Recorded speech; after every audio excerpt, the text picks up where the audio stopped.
Kilalanin na natin ang ating guest performer na si Kenny Seb. Welcome sa RSP. Yes, thank you so much for having me, sir. Yeah, kwentuhan mo kami dun sa singing journey mo. You mentioned you're 28.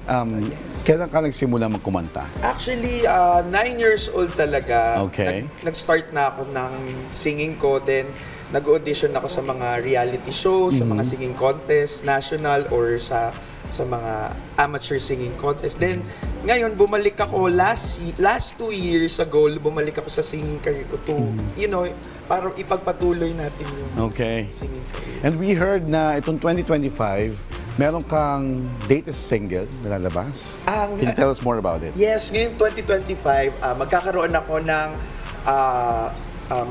my first ever single, which is Aking Sinta, written by Direk Jag Cruz. Yung Aking Sinta, can you give us a little details tungkol saan to? May hugot ba to? Yes, actually this is an upbeat song na pop rock, and I think yun muna.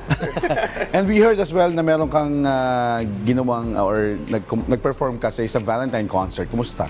Yes, actually it was fun, and first it was nerve-wracking, but it's really fun talaga. So, ayun.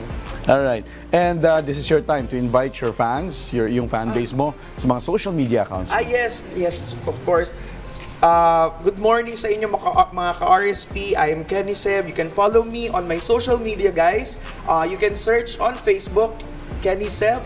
On Instagram at It's Kenny Seb, and of course on TikTok at I am Kenny Seb. Alright, pakinggan na natin at huwag na natin patagalin ang inihandang performance ng ating guest performer na si Kenny Seb.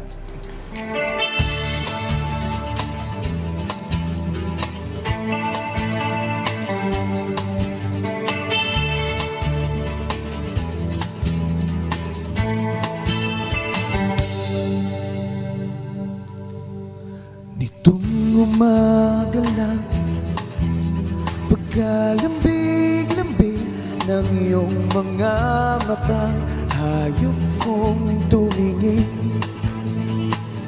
Nitong umaga lang, pagkagaling-galing ng iyong sumpang walang aawat sa atin. Okay, bilis namang maglaho ng pag-ibig mo, sinta. Daig mo ba ang isang kisap mata? Kanina'y nariyan lang, o ba't bigla na lang nawala?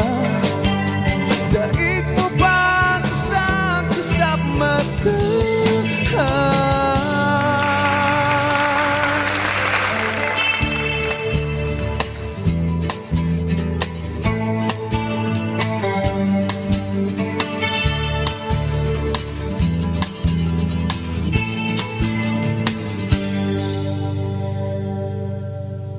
Kanina lang, pagkaganda-ganda ng pagkasabi mong sana'y tayo na nga. Kanina lang, pagkasaya-saya ng buhay kong bigla na lamang nag-iba.